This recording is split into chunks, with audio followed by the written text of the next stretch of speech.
तर जसं सरांनी आता सांगितलं की या उंबरठ्याखाली मंदिराची माती तुम्ही टाकू शकता. ह्याच्यावरून एक गोष्ट मला आठवली, जेव्हा आपले छत्रपती शिवाजी महाराज यांनी जेव्हा रायगडाची वास्तू तयार केली होती, म्हणजे रायगड जेव्हा बांधलं होतं, तेव्हा श्री भगवान परशुराम आहेत, त्यांचं जो मंदिर आहे चिपळूणमध्ये, तिकडची माती घेऊन गेले होते. ते स्वतः दर्शनाला आले होते. तिकडची माती घेऊन जाऊन रायगडाची जी पहिली पायरी आहे त्याच्या खाली टाकली होती. तर हे आपल्याला समजतं, सरांनी आपल्याला ही चांगली गोष्ट सांगितली की एखादं मंदिर असेल तिकडची माती पण आपल्या दरवाजाखाली ठेवू शकतो. आपले महाराज ती गोष्ट करत होते, तर आपण का नाही करू शकत? काय सर, बरोबर ना? एक्झॅक्टली, नक्कीच. तर सरांनी आपल्याला दरवाजा, उंबरा ह्याच्याबद्दल सांगितलं. पण आता काय करणार आहोत आपण? ह्याच्या पुढच्या स्टेप्स काय असतात? उंबरा तर समजला आपल्याला, दरवाजा तर समजलं कोणत्या दिशेला पाहिजे ते तर आपण बघणार आहोतच. पण आता ह्याच्या पुढे सर आपल्याला काय सांगतायत ते बघूया. सर काहीतरी करतायत, तर ते बघूया आपण पहिले जाऊन. तर सर काय करताय तुम्ही आता? आता आपण एक रफ फ्लोअर प्लॅन बनवत आहोत. त्यानंतर आपण पूर्ण वास्तूचे मेजरमेंट्स बनवणार आहोत किंवा मेजरमेंट आपण पूर्ण वास्तूचे घेणार आहोत. त्यानंतर आपण लॅपटॉपवरती याचा फ्लोअर प्लॅन रेडी करणार आहोत, दिशा टाकून. ओके, याची प्रिंट टाकून नंतर आपण याच्यावरती आपण डिस्कस करणार आहोत. ठीक आहे. Okay okay. तर सर आता रफ इमेज पूर्ण काढतायत, पूर्ण फ्लोअर प्लॅन बनवतायत, जसं जे जे आहे लोकेशन त्याप्रमाणे. आता हे खूप लेंदी प्रोसेस आहे, त्यामुळे तुम्हाला मी एक फास्ट फॉरवर्ड करून ही गोष्ट दाखवतोय. आता एक रफ फ्लोअर प्लॅन आपण बनवलेला आहे. आता आपण याच्यामध्ये दिशा सेट करणार आहोत. सर्वप्रथम आपण सगळ्या गोष्टींचे मेजरमेंट घेणार आहोत. किचनचे मेजरमेंट, दरवाजाचे, टॉयलेट बाथरूमचे, सर्व गोष्टींचे आपण मेजरमेंट घेऊन ते आपण लॅपटॉपमध्ये सेट करणार आहोत. ठीक आहे. त्याच्यानंतर आपला फ्लोअर प्लॅन रेडी होईल.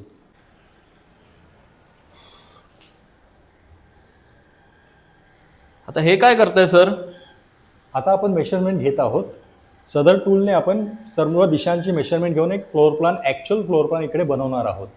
ठीक आहे. ओके, म्हणजे on site measurement. Yes yes.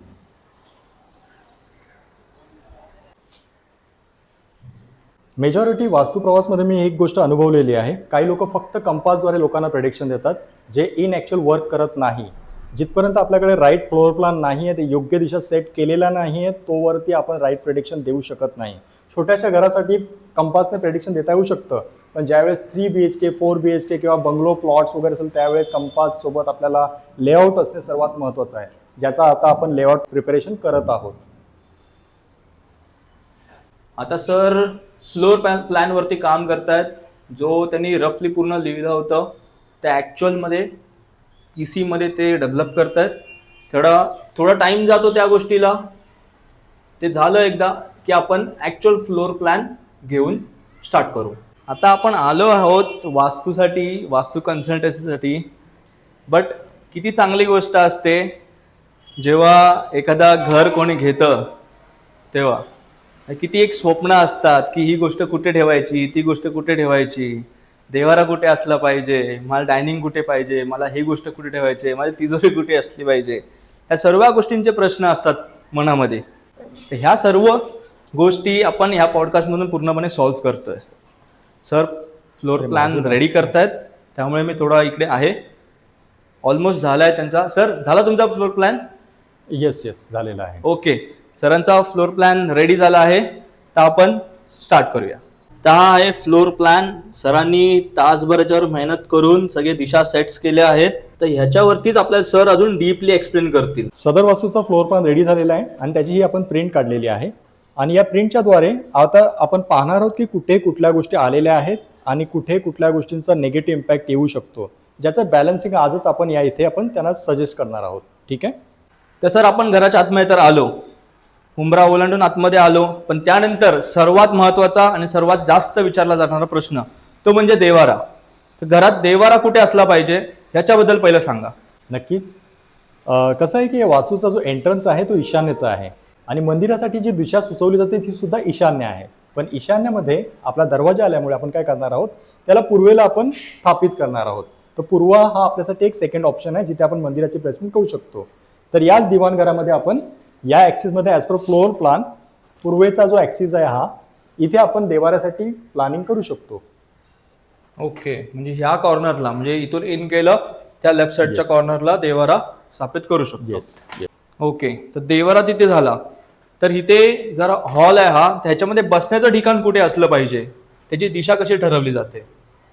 बसण्यासाठी सर्वात महत्त्वाचा नियम म्हणजे आपण बसताना म्हणजे आपला जो टीव्हीचा जो झोन आहे तो असा सेट करा जेणेकरून आपण जेव्हाही बसाल त्यावेळेस आपलं लक्ष हे पूर्व ते उत्तर या दिशेमध्ये असावं. पूर्व ते उत्तर.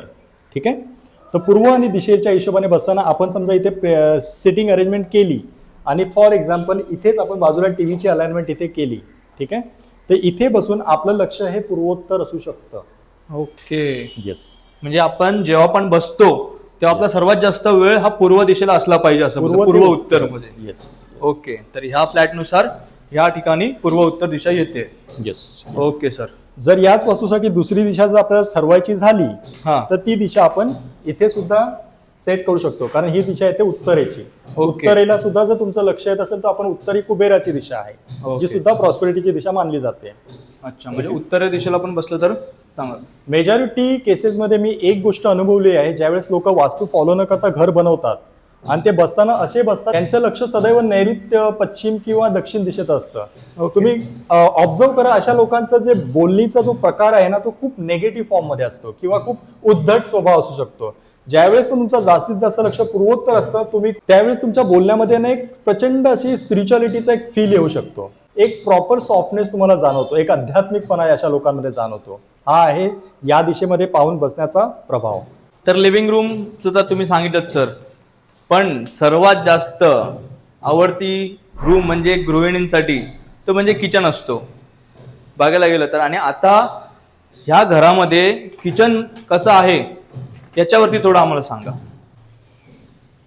तर आपण आता आहोत किचनमध्ये. तर सर थोडंसं पेंडुलम वगैरे त्यांचे टूल्स आहेत ते यूज करतायत.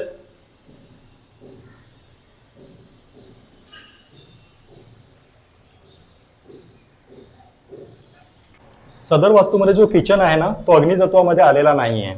तो दुसऱ्या दिशेमध्ये आलेला. ती दिशा आहे वायव्य आणि पश्चिम या दिशेमध्ये आणि थोडासा उत्तरेचा भाग येत आहे.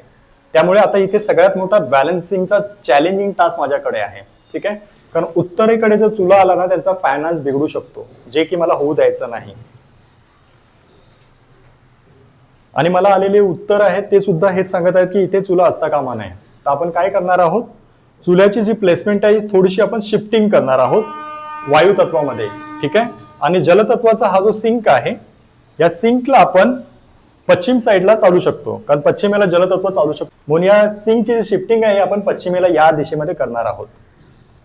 आता आपण पाहणार आहोत की इथे असलेला जो टॉयलेट आहे याचे कुठले इल इफेक्ट या वास्तूमध्ये येऊ नये त्यासाठी आपण सगळ्या गोष्टी बरोबर पाहणार आहोत.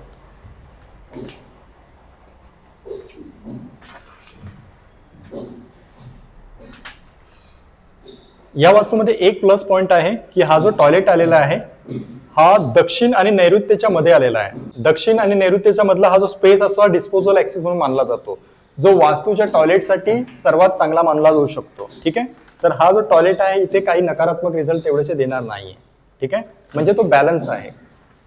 तर आपण एवढं घर घेतो आणि दिवसभर एक माणूस बाहेर काम करून थकून हारून येतो. त्यानंतर सर्वात आवडती गोष्ट त्याची असते ती म्हणजे बेड. कारण का सर्वात पहिले त्याला झोपायचं असतं तिकडे. एक पीस भेटला पाहिजे, एक रेस्ट करायचं असतं म्हणून. तर त्यामुळे आता आपण आलो आहे बेडरूममध्ये. तर बेडरूममध्ये स्लीपिंग पोझिशन कशी असली पाहिजे याच्याबद्दल सर आम्हाला सांगा.